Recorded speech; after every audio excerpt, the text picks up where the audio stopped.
요한복음 12장 50절 한번 같이 읽었으면 좋겠는데요. 이제 초점이 생명을 주는 거에다 맞춰져 있기 때문에 오병이어의 기적도 생명에다가 초점을 맞췄고, 그 다음에 그게 뭐 먹는 것을 말할 때는 생명의 떡이고, 빛을 말할 때는 생명의 빛이고, 그래서 빛으로 생명을 설명한다라는 의미로 이해하시면 되고, 또 먹는 것으로 생명을 설명하겠다 이렇게 이해하시면 돼요. 그래서 구약에서는 그렇게 이사야서의 말씀도 그렇고 뭐 돈 없는 자도 와서 먹어라 라고 하는 그런 이야기하고도 상당히 연관성을 갖고 있어요. 그러니까 값없이 먹어라.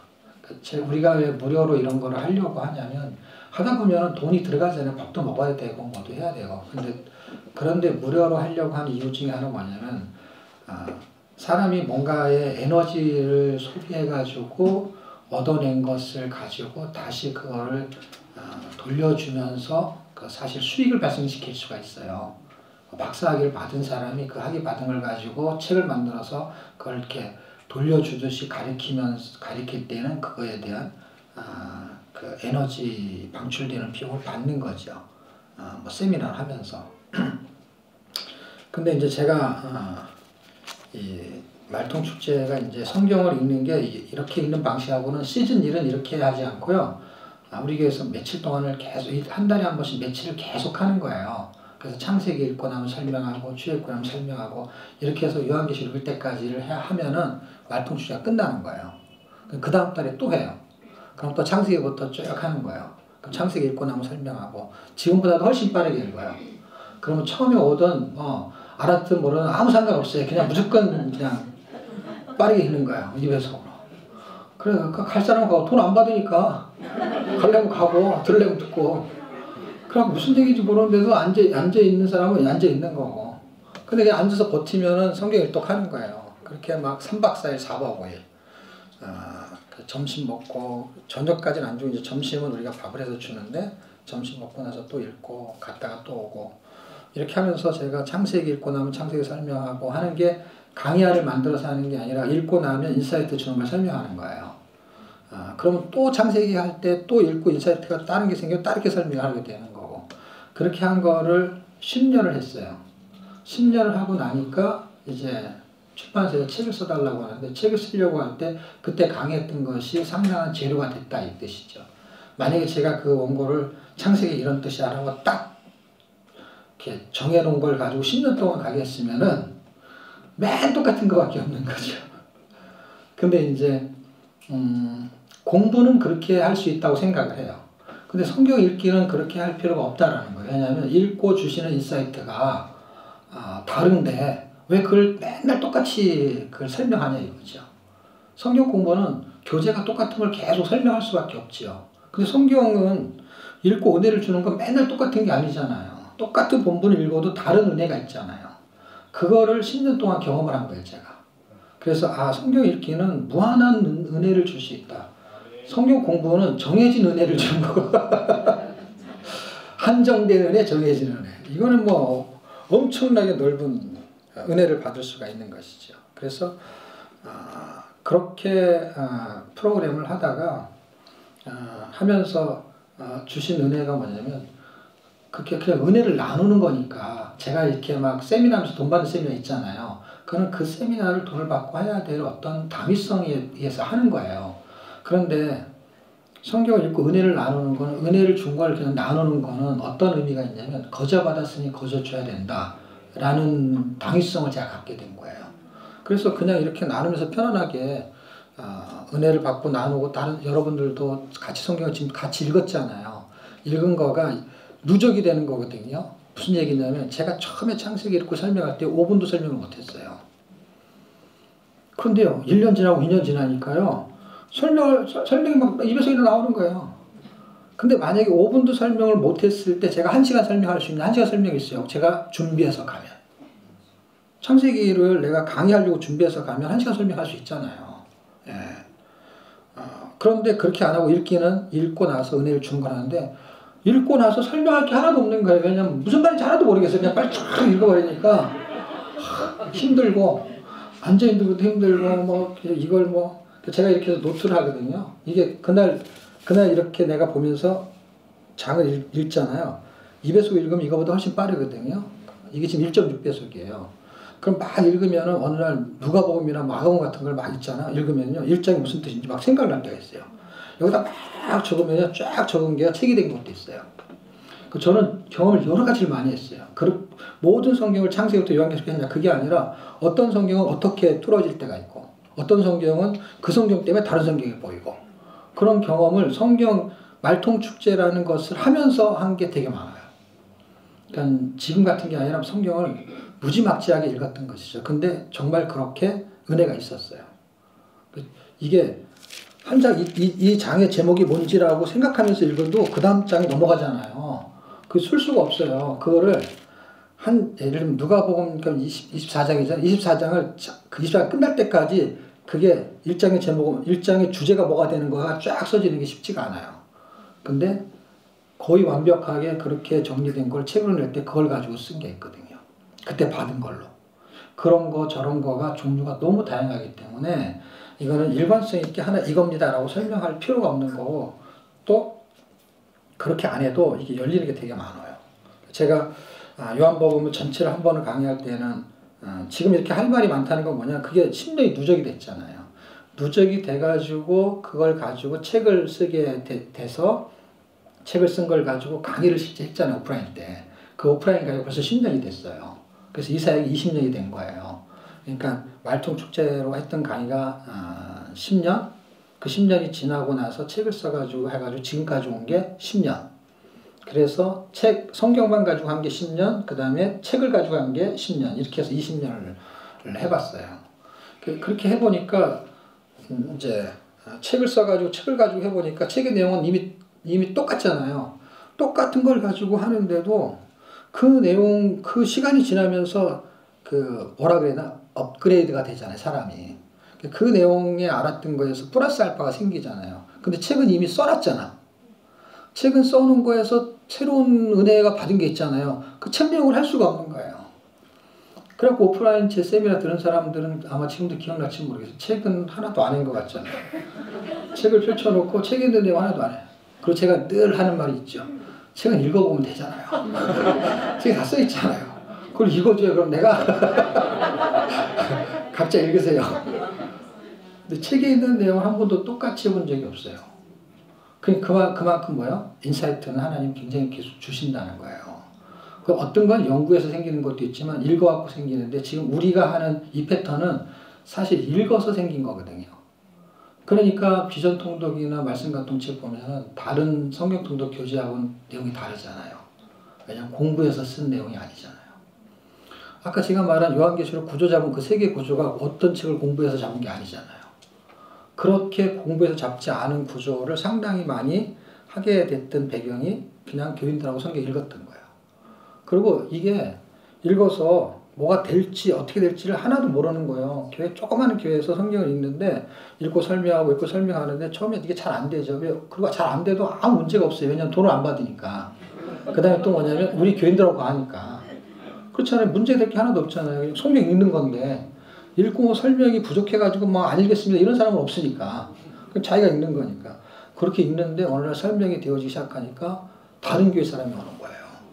다른 교회 사람이 오고 그 다른 교회 사람이 오다가 어떻게 이렇게 연결돼가지고 뭐 극동방송에 또 어떻게 뭐 정말 힘 있는 사람이 한 명이 와가지고 듣고 또 변화가 일어나고 그 사람이 뭐 극동방송에 가서 뭘 해야 된다 어쩐다 해가지고 그 사람이 다 줄을 다 열어놔가지고 또 뭐 하게 되고 그래서 그동안 소개도 되고 사람들도 오고 이렇게 저렇게 열린 것이 시작은 그냥 교인들과 같이 성경 읽은 거 외에는 없던 거예요. 그리고 어떤 식으로 읽어야 되고 어떤 방법으로 읽어야 되고 하는 것도 아무것도 모를 때 출발하는 거예요. 저는 여러분은 저한테 방법이라도 설명을 듣죠. 우리는 방법 같은 것도 없어요. 그냥 무조건 빨리 읽는 게 중요한 거예요. 왜냐하면 일독을 해야 되는데 너무 힘든 거야. 그래갖고 4박 5일 하다가 3박 4일로 바뀌고 그 다음에 뭐 2박 3일 바뀌어서 이번 달에는 구약 다음 달에 신약 이렇게 요령이 생겨가지고 처음에는 바보처럼 읽어가지고요. 4박 5일을요. 빽빽하게 읽어야만이 일독을 해요. 그냥 한 번 하고 나면요, 그 다음 달에 또 해야 되거든요. 이게 매달 돌아오는 게 이게 보통 일이 아니야. 한 달이 금방 돌아와. 그럼 또 해야 되는 거예요. 그러니까 야, 이게 힘들더라고. 그걸 하는데도. 그래가지고 4박 5일서부터 해가지고 3박 4일. 전 늘 뭐만, 사람이 이걸 뭐 강의하면 이렇게 하면 강의라니까 이걸 연구하고 해야 되잖아요. 늘 시간표를 만들고 있는 거야. 강의를 어떻게 시간표를 만들어서 요거를 빼고 저걸 집어넣어가지고. 그래갖고 뭐 여기를 읽을 때는 뭐 11기를 읽으면 역대상을 안 읽고 뭐 이런 거 시간표를 계산해가지고 배치하고 그거 하면 한 달 지나요. 그럼 그거 하다가 또 힘들면 바꾸고. 그 성경을 읽는 게 아니고 시간표를 만들다가 막 해와 달이 막 바뀌는 거예요. 그리고 가면 읽고. 근데 읽는 것 자체에 은혜를 받았다는 거는 하나님의 감동을 제가 얘기하냐면 실제 읽어서 받은 것이 너무 많아서 주석 보고 그거에 대한 설명을 하는 내용은 별로 없고요. 읽고 깨달아진 게 많았던 거예요. 그러니까 사람들이 목사님은 신학을 했으니까 더 잘 보이지 않습니까? 천만의 말씀이에요. 신학을 하기 때문에 잘 보인다면요. 예수님의 제자들은 뭘 못해가지고 안 보일까요? 예수님의 제자는 신학을 안 해가지고 그 원조를 만나가지고 우리는 기적이 일어났다더라 이런 거를 읽는 거잖아요. 기적이 일어났다더라가 아니라 기적이 일어난 걸 눈으로 보고 있는 거잖아요. 안진뱅이 일으키는 거 예를 들면 아니면 오병이의 기적. 기가 막힌 거 아니에요. 그 떡을 떼어주고 있는 거야 내가 이렇게 떡을 띄는데 막 떡이 막 그냥 계속 있는 거예요. 근데 우리는 떡을 떼어줬다더라 이런 거잖아요. 남 얘기잖아요. 근데 그걸 실제 경험한 사람들도 이게 믿어지는 거는 약간 갭이 있는 거죠. 근데 그 갭을 줄일 수 있는 거는 저와 여러분의 사이의 그 갭이 여기서의 갭을 메꿀 수가 없어요. 생각이 틀리고 전달 방식이 틀리고 이렇게 말할 때 이해가 되지만 저렇게 하면 이해가 안 되고 이게 되게 쉽지 않은 거예요. 그런데요, 성경을 쓰신 분이 위에서 갭이 없이 내려오는 것이죠. 그 은혜를 사모하기 때문에 성경에 이렇게 묘미가 있는 거예요. 저한테 전달받는 거에는 묘미가 한계가 있어요. 시간의 한계도 있고 그 다음에 설명의 한계도 있고 어차피 그런 한계성이 있어요. 근데 이렇게 모여서 우리가 하려고 하는 거는 이런 프로그램 때문에 하나님의 은혜를 주시지 않겠냐는 것이죠. 인사이트를 얻어서 여러분이 개인적으로 읽든 가서 교회가 읽든 아니면 여러분끼리 교회 모임이 읽든 하는 것들을 통해 가지고 개인적으로 집에서 혼자 읽든 그걸 통해서 하나님이 역사하시는 그 은혜들을 연결하는 고리의 형태로 우리가 하는 정도지 여기서 모든 게 다 해결되지는 않죠. 그런 은혜로 성경 읽다가 성경의 구조가 보이기 시작한 거야. 여기서부터 여기까지 이런 말을 하는 걸 거구나. 그렇게 해서 나름대로 사람들이 장절의 구분을 했겠죠. 그래서 어떤 거는 장절의 구분이 약간 이상해가지고 이렇게 같이 봐야 될 부분도 있는 것들은 어떻게 해석하면 되냐면 장절의 구분이 원래 없이 써진 거니까로 이해하시면 되는 것이죠. 근데 이제 12장까지 딱 오게 되면요, 공생의 3년을 다 끝내는 거예요. 3년이라 많은 사람들, 3년 6개월 많은 사람이 있는데 그게 뭐 중요하겠어요. 근데 약 공생의 3년이라는 기간이 끝난다라는 것을 이제 저도 이제 6월절 같은 걸로 이제 설명을 해본 적이 있거든요. 첫 번째 6월절, 두 번째 6월절, 세 번째 6월절, 네 번째 6월절. 예수님이 공생을 시작하면서 6월절이라는 것이 상당히 중요한 의미가 부하게 되거든요. 그래서 이제 시대를 구분해서 설명하는 사람들은 그런 묘미가 또 있죠. 재미도 있고. 근데 요한복음을 쭉 보다가 딱 느낀 게 뭐냐면 20장 31절의 기준으로 설명을 하면서 영생을 지금 말하고 있는데 그 영생에 대한 부분을 전달하는 자, 그 다음에 영생이라는 그 본질이 누구냐, 나다, 이런 얘기를 지금 계속 서술하고 있었던 거예요. 구약의 배경을 다 갖다가 집어넣어가지고 그걸 통째로 설명을 하고 있는 거예요. 그 설명을 하고 있으면서 이제 그거를 실행을 할 때 단계가 온 거예요. 그래서 그 단어를 정확하게 쓰시면서 그것을 뭘로 설명하냐면 자기는 영생이라는 거, 보냄을 받았다. 그래서 보냄을 받았다라는 것이 선교의 개념이거든요. 선교사가 보냄을 받은 자거든요. 그러니까 하늘에서 땅으로 선교사가 오신 거예요. 예수님이. 그런데 어떤 명령을 받고 왔느냐 했을 때 자기는 영생이라는 걸 명령을 받고 왔다라는 거예요. 그래서 영생이라는 것을 여기에다가 얻게끔 하는 것을 자기는 하고 가야 된다는 거예요. 그래서 그때가 딱 온 시점이 12장이에요. 12장으로 그분의 사역이 끝나요. 그리고 13장서부터 자 보세요. 13, 14, 15, 16, 17 5장이에요. 근데 보세요. 21장으로 되어 있는 거에 12장이 정확히 절반은 아니지만 거의 절반 정도에 가까운데 3년이 다 지났어요. 그러면 이제 예수님은 잡히면 이제 며칠 남지가 않았어요. 그렇죠? 그런데 며칠 남지 않은 이야기가 절반 가까이가 나와 있어요. 그리고 5장이면요. 지금 13장에서 5장이면 나머지 뒤에 18, 19, 20, 21 녹장밖에 안 남아요. 근데 5장이요. 반나절 이야기예요. 그러니까 보세요. 반나절 이야기가 5장까지 길게 늘어지는 것이 아니라는 거는 12장까지의 이야기가 3년의 기간이 다 지났다는 거예요. 12장까지를 3년 동안의 이야기를 함축해서 12장 분량을 썼는데 나머지 뒷부분에 있는 절반에 가까운 이야기는 거의 일주일 분량밖에 안 돼요. 이제 21장은 이제 부록처럼 되니까 기간을 설명하기가 곤란하고 예를 들면 예수님이 잡히시는 게 18장이니까 잡히기 전까지가 사실은 이게 그냥 딱 반나절인 게 반나절. 왜냐하면 13장이 목요일이거든요. 목요일이고 우리가 아는 그 발을 세족식하고 그 다음 뭐죠? 성만 최후의 만찬하고 그런 거 있잖아요. 그래서 떡을 떼는 사람 고놈이 나를 잡을 자다. 나를 고소와 고발할 자다. 뭐 그런 거잖아요. 나를 팔 자다. 그게 딱 13장이에요. 그러니까 13, 14, 15, 16, 17장이 딱 저녁을 먹고 잡히기 전 18장에 잡히니까 잡히기 전에 제자들하고 하는 유언과 같은 이야기를 하는 거예요. 그러니까 굉장히 중요한 이야기죠. 17장은 기도문 한 장이 기도문과 같은 거고 근데 이 이야기의 후반부를 잘 살펴보면요. 이 부분은 전부 다 무슨 얘기를 하는 거냐 같아요. 제가 볼 때는 사람들은 13장이 15장 포도나무도 나오고 그 다음에 13장 서로 사랑 이렇게 나오잖아요. 근데 그거는 그렇게 사람들이 제목을 잡은 거죠. 제가 볼 때는 전체가 다 무슨 얘기를 하는 거냐면 성령을 얘기하는 거예요. 이건 성령에 대한 얘기야. 7장에서 성령을 받기 전에 이야기를 하고 그 다음에 성령을 얘기하는 거예요. 왜냐하면 내가 이제 갈 거야. 근데 그 가면은 보혜사를 보내라고 할 텐데 그 보혜사가 다른 성령, 그러니까 보혜사, 다른 보혜사 성령이야. 그 성령을 말하는 거예요. 근데 그 성령을 요한일서는 또 밥 먹고 해야 되나? 요한일서로 가면은 이게 연결이 돼요. 이게 연결고리 다 가지고 있는 것이죠.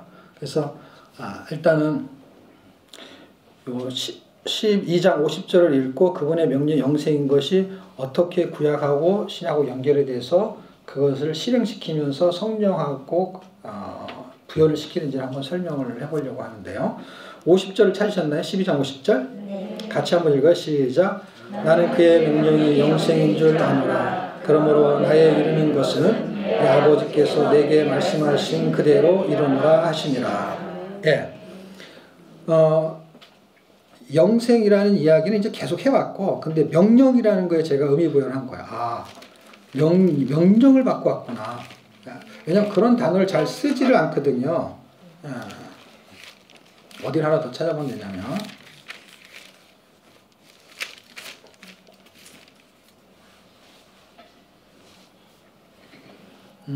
시편인데요. 시편 133편인데, 한번 찾아보겠습니다. 시편 133편. 시편 133편은 몇 절 안 돼요.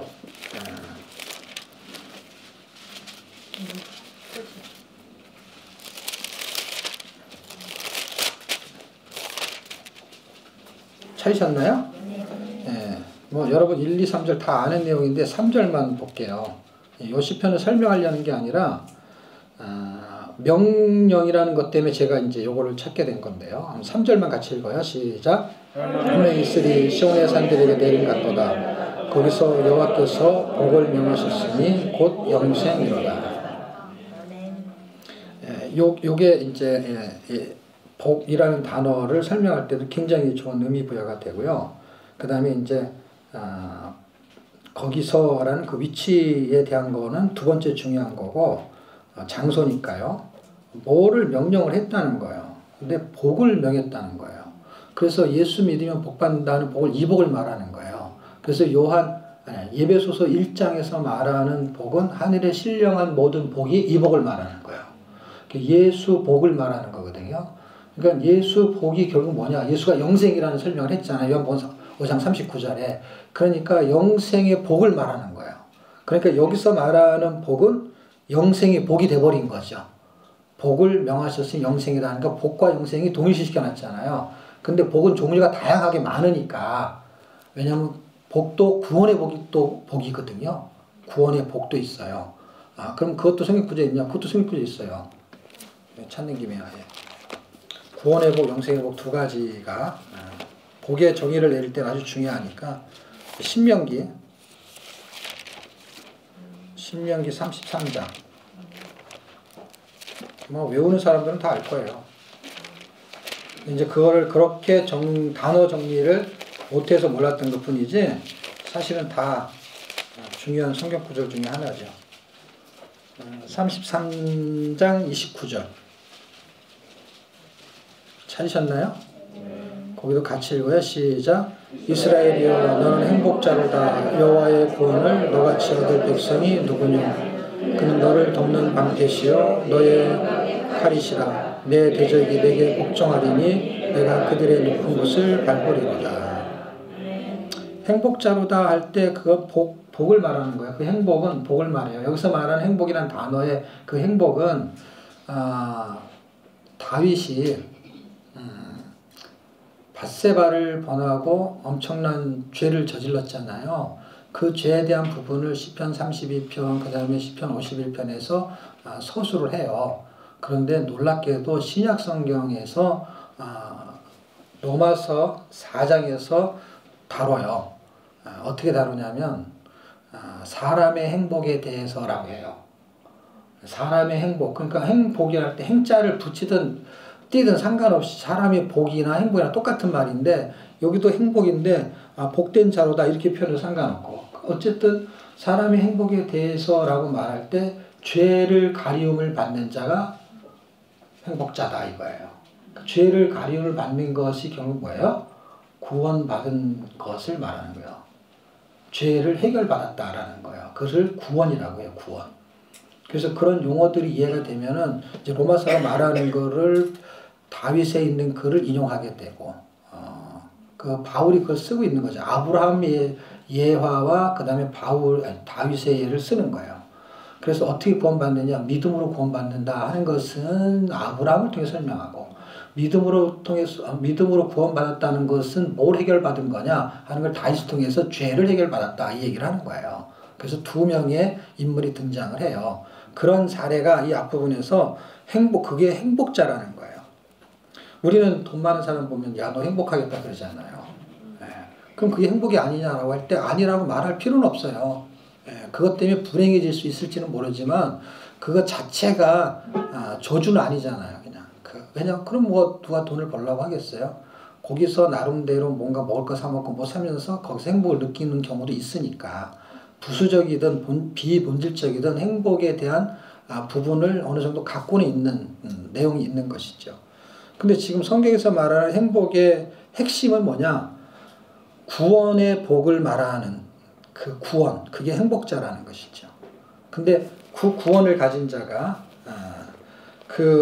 지금 시편 33편 안 맞죠? 시편 133편 3절에서는 영생이라는 것으로 설명하고 있다는 거예요. 그러니까 이 복이 구원의 복이 영생의 복, 영원히 산다라는 거하고 연결을 시킨 거고요. 이렇게 되려면 어떤 일이 발생해야 되느냐? 믿음을 통해서만 가능하다라는 얘기를 하는 건데 그거는 우리에게 해당이 되는 거고 그분이 할 일이 있다는 거예요. 그러니까 우리에게 구원을 시키기 위해서 그분이 하실 일이 있고 우리가 할 일이 있다는 거예요. 그러니까 우리를 구원시키기 위해서 영생을 주기 위해서 그분이 우리에게 믿음이라는 걸 줬을 때 우리가 믿어지는 그 우리 쪽에서의 약간의 역할이 있는 거고 그분 자체가 하실 일이 있는 거예요. 그분 자체는 영생을 얻게 하기 위해서 십자가에 죽어야 될 어떤 기준을 설정해 놓고 그분이 십자가에서 죽으시겠다고 하는 거예요.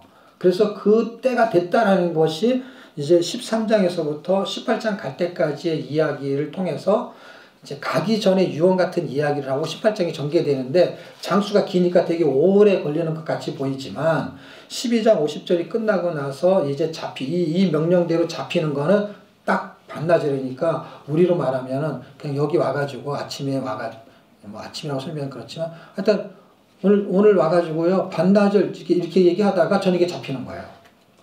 그게 13, 14, 15, 16, 17장이에요. 요 5장이 그냥 저녁 먹으면서 얘기하는 이야기 스토리 속에 다 들어있는 거예요.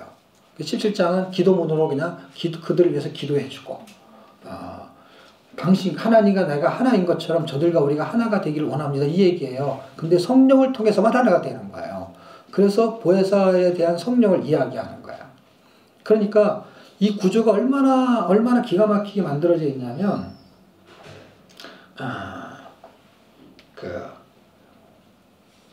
복음서가 있는 것 중에서 사도행전을 쓴 사람이 누가복음을 쓴 사람이에요. 그래서 복음서하고 연결을 시킬 때는 사도행전하고 누가복음하고 사도행전을 읽으면 그 끝과 처음이 딱 맞아요. 그래서 누가복음 읽은 다음에 사도행전 읽으면 연결고리가 정말 정확히 맞아. 끝나고 사도행전 1장하고 그 위치가 되게 맞아요. 근데요, 요한복음하고 사도행전 읽으면 뭐하고 맞냐면요, 성령하고 맞아요. 성경을 기가 막히게 배치해 놨어요. 그래서 구조적으로 읽을 때는 누가복음 읽고 사도행전 읽으면 연결고리가 쫙 돼요.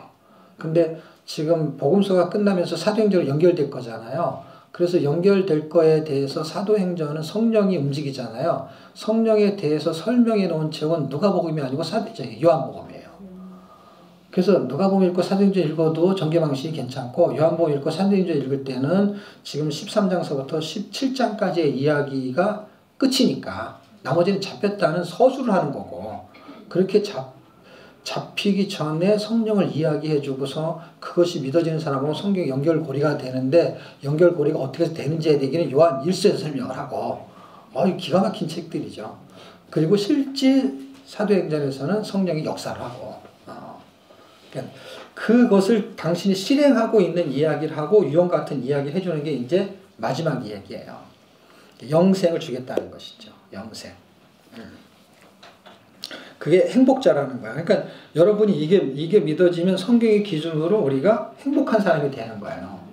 가난하지만 행복할 수 있고, 좀 뭔가 힘들지만 행복할 수 있는 거는 성경이 말하는 기준에서 구원이 발생하고 영생이 발생했기 때문에, 약간 다른 거는 약간 뭔가 손해가 있는지 모르지만 정말 본질적으로 중요한 그 부분을 내가 확실히 잡았다고 한다면 이런 거 같은 것이죠. 딱지를 손에 쥔 거예요.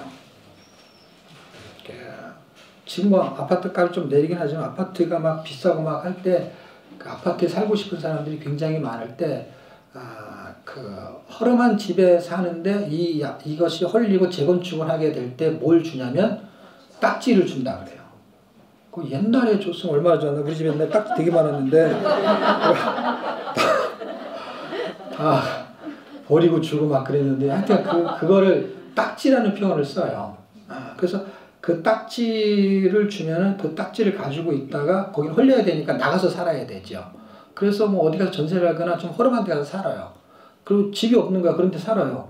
근데도요, 집이 없이 딴 사람 허름한 데 사는 사람과 똑같아요. 근데 딱지를 들고 거기서 사는 사람과 딱지가 없이 사는 사람하고 달라요. 무슨 말인지 이해가 돼요? 그 지금 우리가 가난하게 사는 경우에 어떤 가난하게 사는 사람하고 똑같아요, 형편이. 근데 우리는 딱지를 들고 있단 말이에요. 무슨 딱지? 천국 시민권을 딱지라고 표현해서 시민권이 딱지인 거예요. 그러니까 새로 건물이 지어지면 거기 가서 살아야 될 집이 대한 딱지를 가지고 있는 거예요. 그것이 행복자다라는 의미는 뭐냐면 자존감이 떨어지지 않는 거예요. 내가 비록 여기에 살고 있지만 나는 뭐가 있어요? 이거 그냥 팔기만 해도 프리미엄이 얼마인지 아냐고. 이게 가치가. 나는 뭐 코딱지라도 있으니까. 딱지라도 하여튼 딱지가 굉장히 중요한 거야. 귀에 딱지가 않도록 뭐 성경 말씀 읽고 받은 딱지가 그 딱지였어요. 제 귀에 딱지가 않도록 성경을 읽었거든요. 그래서 받은 딱지.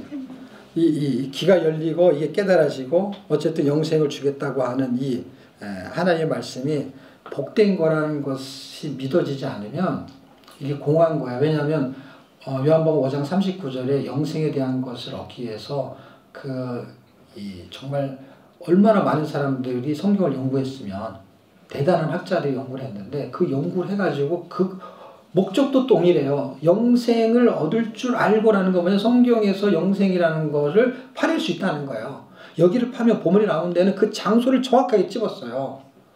생각해 보세요. 보물찾기를 할 때 다 알잖아요. 우리가 학교에서 초등학교 가면 보물찾기 같은 거 교회에서도 하잖아요. 옛날에.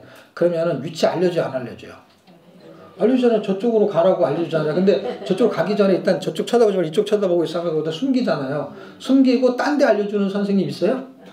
아니, 다 여기 장소를 다 정확하게 알려준다니까, 위치를. 저쪽에다 숨기고 이쪽이라고 안 하잖아요. 다 알려줘요. 그리고요, 숨길 때요, 절반쯤 보이게 숨기는 거 아세요, 여러분? 거의 반쯤 보이게 숨겨요. 그거 못 찾는 사람 있는 거 아세요? 어떻게는 2개, 3개씩 찾는데, 그렇게 많이 숨기는데 하나를 못 찾아요. 그걸 2개, 3개 찾은 사람들이 나눠주잖아요. 우리가 그걸 찾아가지고 나눠줘. 성경은요, 보물지도예요. 보물은 뭐예요? 예수님이고. 그리고 희끗희끗 보이게 뭐라고 써놨냐면 내가 바로 영생이야. 이렇게 다 써놨다고. 희끗희끗 써놨단 말이야. 희끗희끗. 그런데 그걸 연구하는데 안 보이는 거예요. 안 보이고 공부 안 하니까요, 신앙생활이 공허한 거예요. 그리고 아는 건 많은데 이상하게요. 아니, 그 사람들이 영생을 얻기 위해서 성경을 연구한 사람들이 아는 게 얼마나 많겠어요. 말고 무슨 뭐 창조시대, 족장시대, 그리고 뭐 인물, 배경, 그 다음에 지명, 뭐 공부를 엄청 많이 해갖고 물어보면 다 알아요. 다 아는데 영생하고 빗나가는 거예요.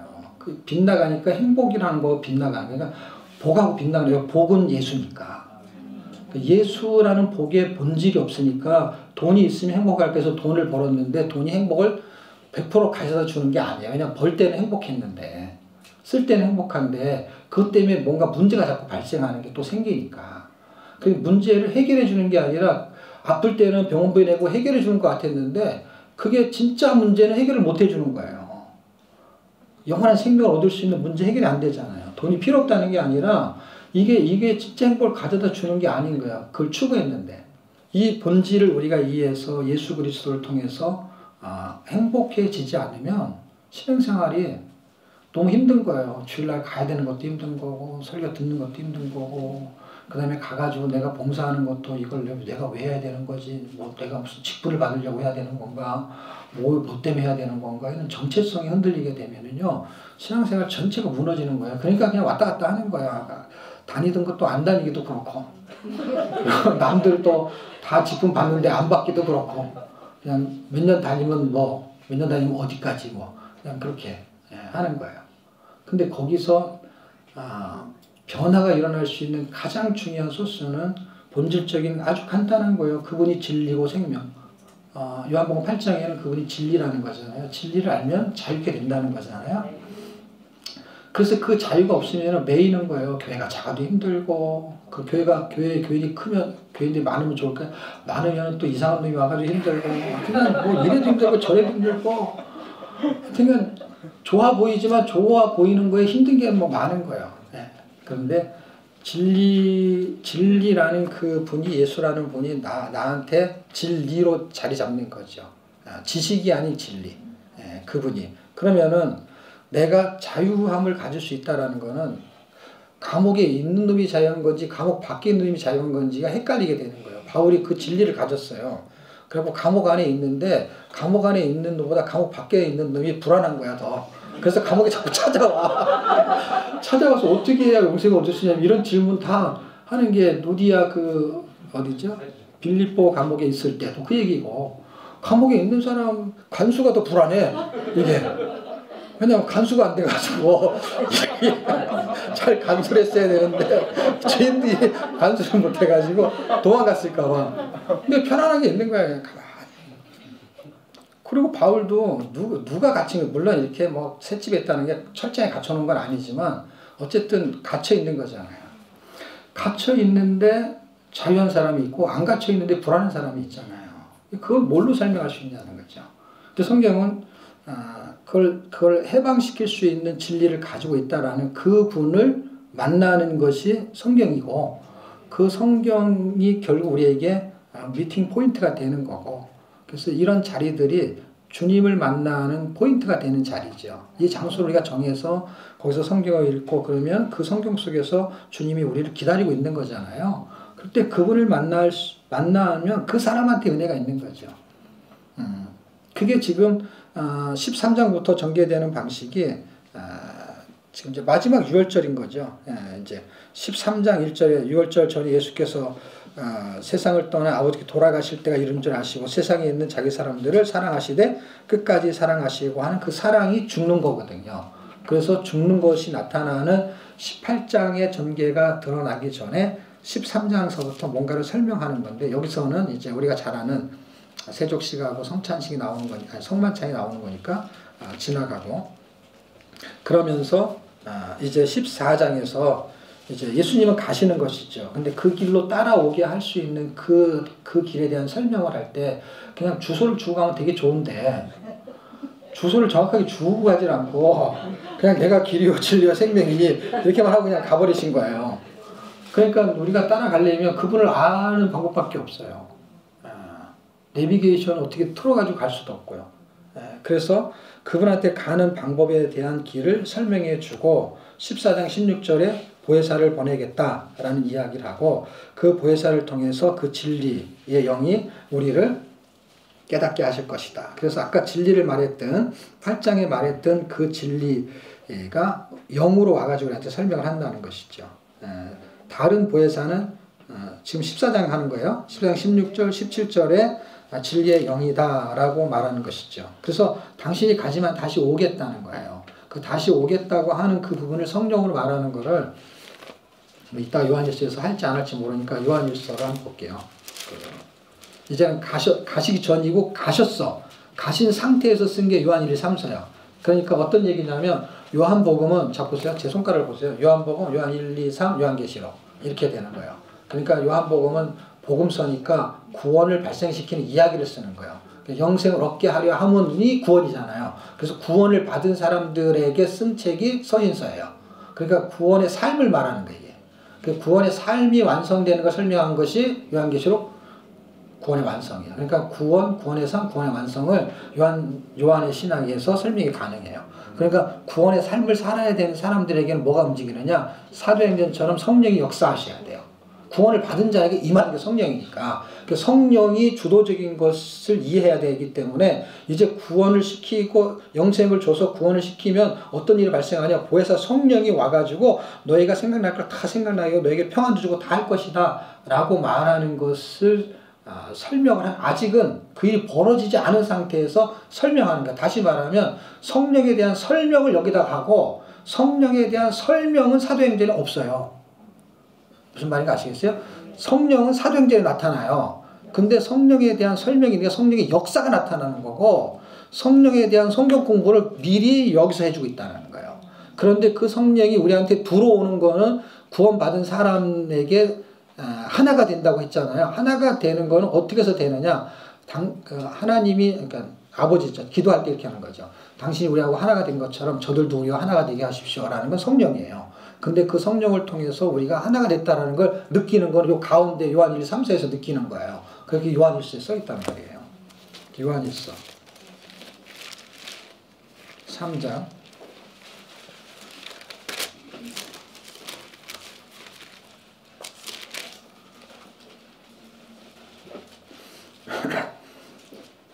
24절인데요. 찾으셨나요?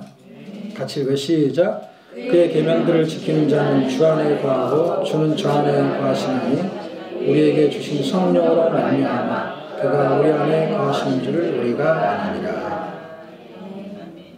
요한복음 1때는 아직 설명만 한 거고 이제 그 과정을 거쳐서 성령이 우리 안에 들어오게 되는, 믿은 상태에서는 구원의 삶이니까 요한 1, 2, 3서가 흘러가는 거에 요한 1서 3장 24절에 성령으로 말미암아 예수님이 우리 안에 들어왔다는 거예요. 그래서 아까 17장에 본 게 너를 고아처럼 내버려 두지 않고 라고 하면서 예수님이 우리와 함께 사셨던 이야기가 있잖아요. 우리 옆에 함께 살던 이야기, 이게 복음서예요. 왜냐면 옆에 보면서 살았어요. 근데 그분이 가셨어요.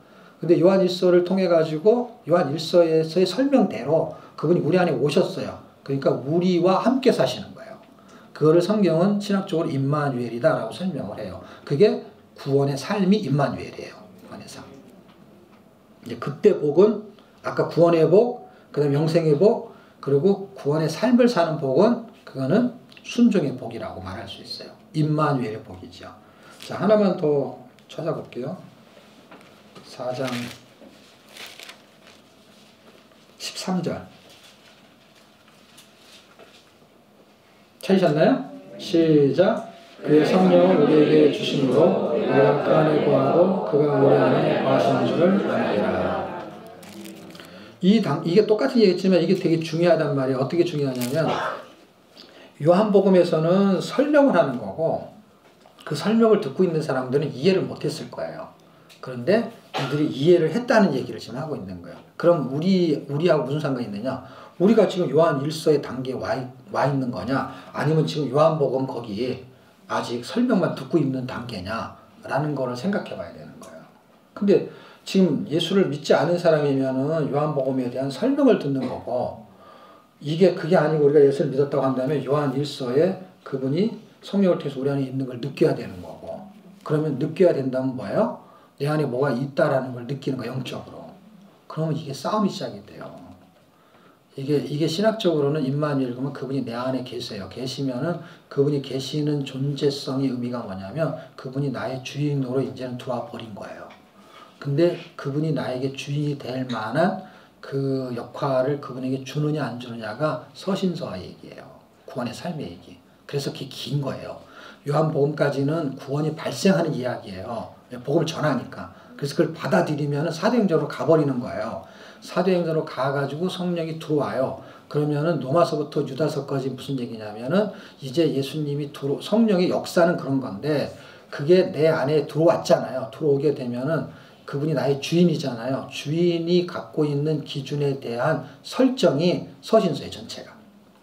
그렇기 때문에 구원의 삶을 살아야 되는 기준이 로마서부터 유다서까지 서신서를 쭉 말하는 거예요.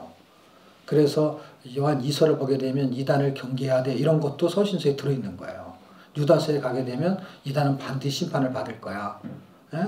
그 다음에 요한 3서 같은 경우는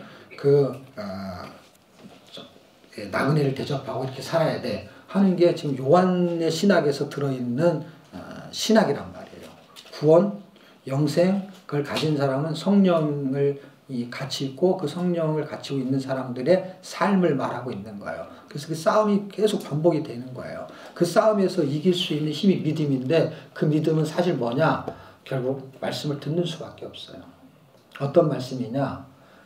지식적인 믿음이 아니라 생명력 있는 지식을 들어야 돼요. 생명력 있는 거. 그래서 그 안에 생명이 있고라는 게 요한복음 1장 4절이에요. 그 안에라는 건 뭐예요? 예수 안에. 그러니까 성경이 예수에 대한 설명을 하고 있다는 게 보여져야 돼요. 성경은 나에 대해 증거하는 것이 이렇게 말하잖아요. 당신이 오셔가지고. 제가 그렇게 말하는 게 아니라 성경 자체가 예수님이 너희가 성경에서 영생을 얻을 줄 알고 성경을 상고하고 그냥 성경은 나에 대해서 말하는 거야. 요한복음도 그렇게 말해요. 누가복음도 그렇게 말하잖아요. 그런데 구약성경 전체를 예수님의 이야기라고 말을 하지만 부속사로 예수님의 이야기라고 풀어서 설명하는 사람이 몇 명이나 있어요. 거의 없어요, 여러분.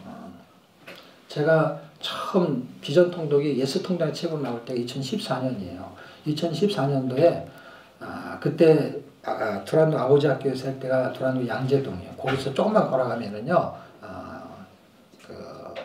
양재 온누리교회예요. 그런데 거기서 대학원 트리니티 대학원 1학년인가 2학년 다니던 학생이 우리 강의를 등록해서 듣게 됐어요. 그래서 나중에 끝나고 나서 간증을 하는 거예요. 어떻게 해서 듣게 되냐 했더니 교수님이요. 성경은 예수님에 대한 이야기인데 그런 책을 한번 써보겠다는 거예요. 그래갖고 막 설명을 하더래 교수님이. 그래서 어느 날 서점에 가서 제 책을 딱 봤는데 교수님이 말한 얘기 거의 다 써있더래요. 그 사람이 앞에서 간증을 한 거예요. 강의 다 듣고 16주 강의 다 듣고 그런 사람인지 몰랐죠. 그래갖고 자기가요 그 학교 안 가고요 이거 들어온 거야. 그 사람 아직도 저를 몰랐어.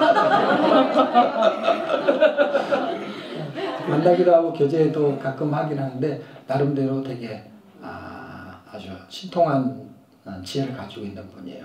그런데 강의를 다 듣고 나서 그 듣게 된 계기를 다 설명을 한 거예요.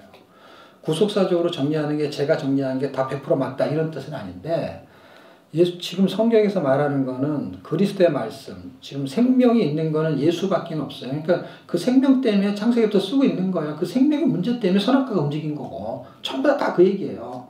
근데 그렇게 풀어내질 않는 것이죠. 왜냐하면 다 인류의 역사라고 말하는데 그건 인류의 역사가 아니에요. 그건 하나님의 통치의 개념이 움직이는 거고 누가 이 땅의 주인이냐는 싸움이에요.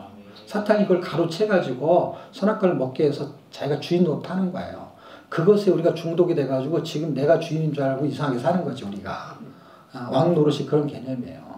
나의 왕이 누구냐는 거예요. 네. 그것을 지금 정리해 주는 게 지금 다른 보혜사를 통해서 그분이 우리 안에 들어와서 당신이 주인으로 사시겠다는 거예요. 그분이 주인으로 살겠다고 하는 그거에 대한 의지를 가지고 지금 영생에 대한 개념을 정리하는, 다시 말하면 영생은 그분이 들어오게 되면 영생인 거거든요. 우리가 유한한 음식을 먹잖아요. 그 유한하게 사는 거예요. 근데 영원한 부분을 먹으면 영원히 사는 거예요. 우리가 왜 날짜 지난 거 안 먹어요? 날짜 지난 거 먹고 죽을까봐. 날짜 지난 거 먹잖아요.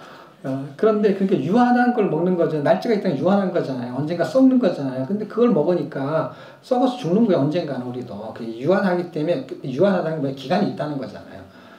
근데 영원한 게 있잖아요. 영원한 걸 먹으면 영원히 살겠죠. 그래서 영원히 들어온 거예요. 우리 안에 예수를 먹으면.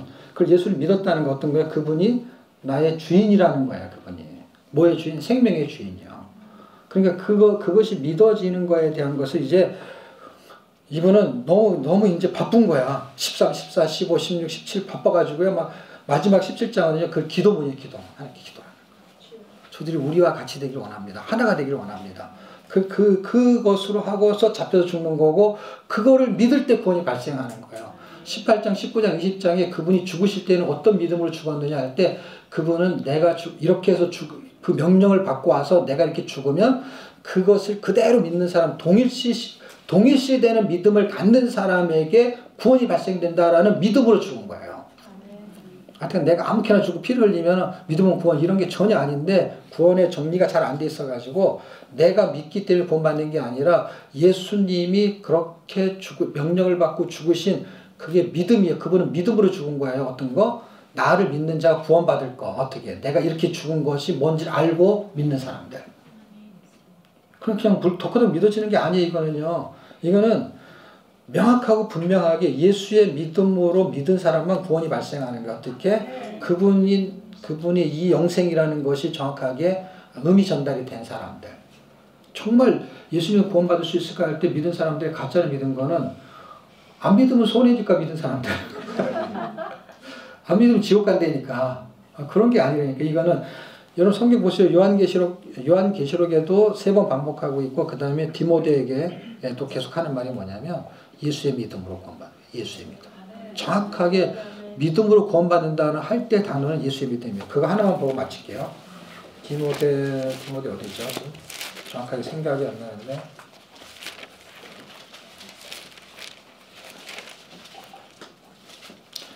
구원에 대한 부분을 말할 때 15절. 요것만 보고 마칠게요. 3장 15절. 디모데 후서 3장 15절.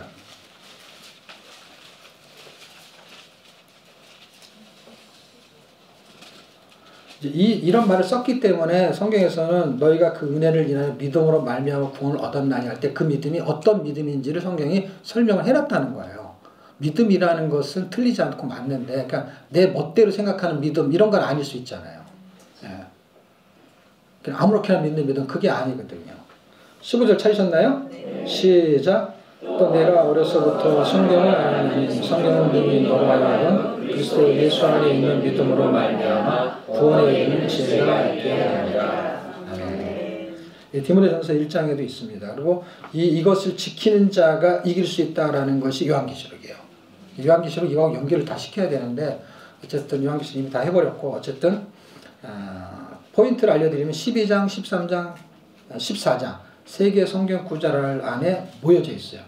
그리고 여러분이 못 찾으면은 앱을 통해 찾을 수 있어요. 하나님의 계명과 예수 믿음을 지키는 자. 그게 3번 반복돼요. 근데 12장에서 14장이에요. 근데 12장과 14장은요, 그 영적 전쟁을 말하는 거에 대한 단락이에요, 전체가. 그러니까 지금 우리가 그런 싸움을 싸우는 삶을 살아야 되는 거예요. 구원을 받는 게 예수 믿음이고, 구원의 삶을 유지하는 것도 그 믿음이에요. 그 무슨 얘기냐면, 구원이 발생시키는 것도 믿음이고요. 구원의 삶을 발생시키는 것도 믿음이야. 그러니까 구원이 믿음이고 순종이 믿음이야. 그래서 예배서 2장 8절과 9절은 당연히 믿음인 걸 아시죠, 여러분이. 근데 이 믿음이 순종을 가져다. 순종은 구원의 삶이야. 그것은 로마서 1장 5절과 16장 26절 모든 선지자의 글로 말미암아 믿어 순종케 하나니. 순종을 가져다 주는 게 믿음이에요. 그러니까 순종은 내 능력이 아니에요. 다시 말하면 배짱 그냥 한번 해보지 뭐 그런 게 아니에요. 그런 사람들은 네로 황제가 예를 들어 사자밥을 해서 죽게 만들 때 연약한 여인들이 배짱도 없는 여인들이 가서 죽을 수가 없어요. 힘으로 믿음은 힘이 아니에요. 그냥 믿음이에요. 믿음. 그냥 그 믿음이 주는 힘이라는 것은요. 세상이 감당하지 못하는 거를 믿음이라고 하는 거예요. 그래서 히브리서가 그렇게 말하고 있고요. 그래서 그거는 세상의 권력자가 권력이 힘이잖아요. 돈이 힘이잖아요. 그것을 이기는 게 믿음이야. 그 엄청난 힘인 것이죠. 파워가 있는 것이죠. 그 믿음 때문에 순종을 할 수가 있는 거야. 어떻게? 죽인다고 해도. 그래서 사자굴에 들어가고 풀풀에 들어가는 거예요. 그 사람들이 뭐 죽어도 되지 이런 게 아니에요, 여러분. 그 믿음이 생긴 사람만 하는 거예요. 아무나 못 하는 거예요. 그러니까 구원도 마찬가지인 거예요. 막 설명하는 거야. 너 안 믿으면 지옥 가. 너 예수 믿어야 돼. 믿어야 돼. 아, 그럼 믿어볼까? 믿는 그런 사람 누가 있어? 없죠. 아무도 없죠. 아무도 안 믿어요, 여러분. 나가서 전달해 보세요. 야, 좀 있으면 너 예수 안 믿고 이렇게 죽으면 지옥 가. 너 큰일 나. 이렇게 말해 보세요. 아무리 설명해도 예수 안 믿어요. 똑같아요, 여러분. 우리가 이렇게 설명해도 믿음을 순종하지 않는 그 순종의 믿음이 안 생긴 사람은 순종이 안 돼요. 그냥 자기 힘으로 배짱으로 체면으로 하는 것이지. 믿음으로 하는 건 전혀 달라요. 믿음으로 하는 거는요. 자유함이 있어요. 왜냐하면 믿음이 생겼기 때문에. 이 구원이 그렇게 저절로 된 것처럼 생겨서 구원받는 것처럼 노력이 없었잖아요. 이 순종을 하는데 순종해야지라고 노력하는 거는요. 순종을 해보려고 하는 연습. 디모데 전서인가? 후서인가? 전서인가 본데.